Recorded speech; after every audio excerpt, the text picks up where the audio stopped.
TVS sports நேயர்கள் அனைவருக்கும் வணக்கம்.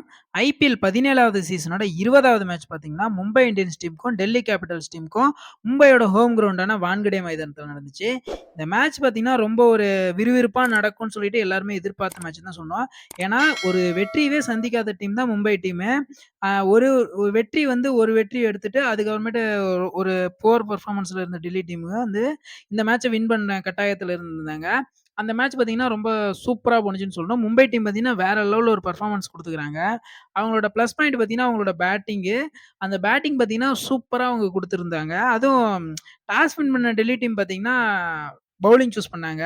இவங்க பவுலிங் சூஸ் பண்ணதே பார்த்தீங்கன்னா, ரொம்ப ஒரு தப்பான விஷயம்னு சொல்லிட்டு எல்லாருமே பார்த்தீங்கன்னா சொல்லிட்டு இருந்தாங்க. ஏன்னு பார்த்தீங்கன்னா, இவங்க சென்னை டீம் கிட்ட எதிரா பார்த்தீங்கன்னா, பேட்டிங் ஃபர்ஸ்ட் டாஸ் வின் பண்ணி பேட்டிங் எடுத்துக்கிட்டு சூப்பரா பெர்ஃபார்மன்ஸ் குடுத்து சென்னை டீம் வந்து தோற்கடிச்சிருந்தாங்க. அதுக்கு அடுத்து பார்த்தீங்கன்னா, கொல்கத்தா டீம்ட்ட பார்த்தீங்கன்னா, பவுலிங் எடுத்து ஒரு 272 ரன் குடுத்திருந்தாங்க. அதுக்கப்புறமேட்டு மும்பைய சந்திச்சு, மும்பை டீம் பார்த்தீங்கன்னா, 234 ரன் குடுத்துருக்காங்க.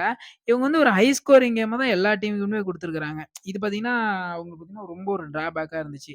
மேட்ச் பார்த்தீங்கன்னா, மும்பை டீம் பார்த்தீங்கன்னா, சூப்பரா 29 ரன் வித்தியாசத்துல வின் பண்ணிட்டாங்க. கஷ்டப்பட்டு போராடி இந்த மேட்ச பார்த்தீங்கன்னா, டெல்லி டீம் வந்து தோத்துருக்காங்க. அதுவும் ஓரளவுக்கு விட்டிருந்தா கூட டெல்லி டீம் பார்த்தீங்கன்னா, அடிச்சு தூக்கியிருப்பாங்க. அவங்களுக்கு பார்த்தீங்கன்னா, பார்ட்னர்ஷிப் அமையல. அது இல்லாம 2 மெயின் பிளேயர்ஸான ரிஷாப் பண்ட், டேவிட் வார்னர் இவங்க பார்த்தீங்கன்னா, பெர்ஃபார்மன்ஸ் பண்ணல. இவங்க 2 பேருமே சேர்த்து 11 ரன் தான் அடிச்சிருந்தாங்க. ரொம்ப ரொம்ப ஒரு புவர் பெர்ஃபார்மன்ஸ் இவங்க 2 பேரும். அதனால இவங்களோட பார்ட்னர்ஷிப் பார்த்தீங்கன்னா, பிரேக் ஆயி அ மும்பை டீம் பார்த்தீங்கன்னா, வின் பண்ணிட்டாங்க லாஸ்ட்ல. இதுக்கு முக்கியமான காரணம் பார்த்தீங்கன்னா, ஜஸ்பிரீத் பும்ரா. பும்ரா ஒரு அசத்தலான பெர்ஃபார்மன்ஸ் குடுத்ததுனால, இந்த டீம் பார்த்தீங்கன்னா, சூப்பரா வின் பண்ணிட்டாங்க. இவங்களுக்கு பார்த்தீங்கன்னா, மிடில்ல பயங்கர பிரச்சனையா இருக்கிறாங்க டெல்லி டீமு. ஏன்னா, Prithvi Shaw, Warner, Abhishek Porel, Tristan Stubbs, Rishabh Pant இந்த 5 பேர் இருக்கிறாங்க. இந்த 5 பேருக்கு அப்புறமேட்டு பெரிய ஹிட்டர் யாருன்னு கேட்டீங்கன்னா, யாருமே கிடையாது. அக்சர் பட்டேல் இருக்கிறாரு. அவரு பெரிய ஹிட்டரான்னு கேட்டீங்கன்னா, இல்ல. லலித் யாதவ் இருக்கிறாரு. அவரு பெரிய ஹிட்டரான்னு கேட்டீங்கன்னா, இல்ல. கஸ் க கஸ் கசஹாரா அப்படின்னு சொல்லிட்டு ஒரு புது பிளேயரு. அவரு பெரிய ஹிட்டரான்னு கேட்டீங்கன்னா, அவரும் இல்ல. இந்த மாரி ஒரு பெரிய ஹிட்டர் பார்த்தீங்கன்னா, இவங்களுக்கு ஒரு மிடில்ல அதாவது டீப் லாஸ்ட்ல இவங்களுக்கு ஃபினிஷிங் ரோல்ல ஒரு பிளேயர்ஸே கிடையாது. இது பார்த்தீங்கன்னா, இவங்களுக்கு ஒரு பெரிய மைனஸா இருக்குது. ஏன்னு தெரியல. இவங்க டீம்ல ஆள் இல்லையான்னு கேட்டீங்கன்னா, கண்டிப்பா ஆள்லாங்கிறாங்க. இவங்க வந்து யூஸ் பண்ண மாட்டேங்கிறாங்க. இந்த ஆளுங்கள்லாம் பார்த்தீங்கன்னா, கரெக்ட்டா யூஸ் பண்றது கிடையாது. இந்த டெல்லி டீமு. ஏன்னா அவங்க ம் என்னான்னு தெரியல. ஷாய் ஹோப் இருக்கிறாரு. அவங்களும் யூஸ் பண்ணல.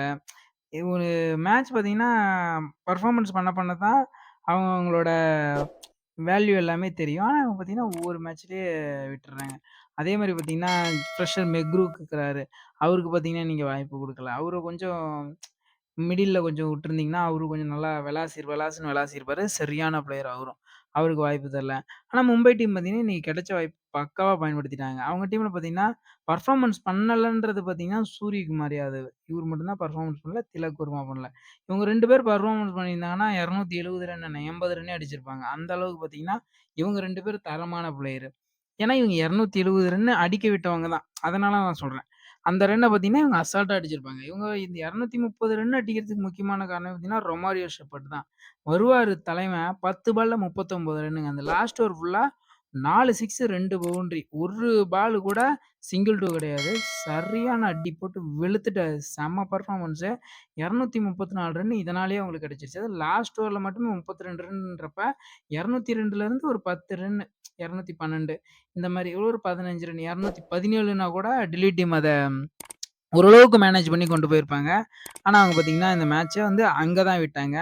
ட்ரிஸ்டன் ஸ்டெப்ஸ் சும்மா சொல்லக்கூடாதுங்க. என்னாமா சரியான பெர்ஃபார்மன்ஸ். 25 பால்ல 71 ரன். அவருக்கு மட்டும் பார்ட்னர்ஷிப் குடுக்க ஆள் இருந்துச்சு. மும்பை டீம தூக்கி சாப்பிட்டு போயிருந்திருப்பாரு. ஆனா, மும்பையோட நல்ல நேரமா, இல்ல டெல்லியோட கெட்ட நேரமான்னு தெரியல. அவங்களுக்கு வந்து பார்ட்னர்ஷிப் குடுக்க ஆள் இல்ல. அதனால பார்த்தீங்கன்னா, மும்பை பார்த்தீங்கன்னா, ஃபர்ஸ்ட் வின் இந்த சீரிஸோட ஃபர்ஸ்ட் வின் பார்த்தீங்கன்னா மும்பை. ஏன்னா, அவங்க டேபிள்ல பார்த்தீங்கன்னா, இன்னும் 8வது இடத்துல தான் இருக்கிறாங்க. டெல்லி 4வது இடத்துல இருக்கிறாங்க. 6 சி சாரி 10வது இடத்துல இருக்கிறாங்க. அவங்க வின் பண்ண ஒரே டீம் சென்னை டீம் தான். மீதி 4 மேட்ச் அவங்க தோத்துக்கிறாங்க. விளையாண்ட எல்லா மேட்சுமே தோத்துட்டாங்க. அ பஞ்சாப்ட்ட தோத்துட்டாங்க, ஆர்ஆர்ட்ட தோத்துட்டாங்க, கேகேஆர்ட்ட தோத்துட்டாங்க, அ மும்பை டீம் தோத்துட்டாங்க. அதுவும் பார்த்தீங்கன்னா, சென்னைட்ட தான் தோத்தது தான் சென்னைட்ட வின் பண்ணது தான் கொஞ்சம் கஷ்டமா இருந்துச்சு எனக்கு பார்க்கறதுக்கு. 4 மேட்ச் தோத்துக்கிறாங்க. சென்னைட்ட மட்டும் வின் பண்ணிக்கிறாங்க. அந்த மேட்ச் மட்டும் அவங்களுக்கு என்ன நடந்துச்சுன்னு தெரியல. சூப்பரா வின் பண்ணிட்டாங்க. அடுத்த மேட்ச் பார்த்தீங்கன்னா, குஜராத்துக்கும் லக்னோவுக்கும் நடந்துட்டு இருக்குது. எப்படியுமே குஜராத் தோத்துருவாங்கன்னு நெனைக்கிறேன். பார்க்கலாம் என்ன நடக்குதுன்னு சொல்லிட்டு பார்க்கலாம். இதோட இந்த வீடியோவ நான் முடிச்சுக்கிறேன். இந்த வீடியோ உங்களுக்கு புடிச்சிருந்துச்சுன்னா, லைக் பண்ணுங்க, கமெண்ட் பண்ணுங்க, ஷேர் பண்ணுங்க, சப்ஸ்கிரைப் பண்ணுங்க. பெல் ஐகான ஆல்ல போட்டு வச்சுக்கோங்க. அடுத்த வீடியோல சந்திக்கிறேன். பாய்.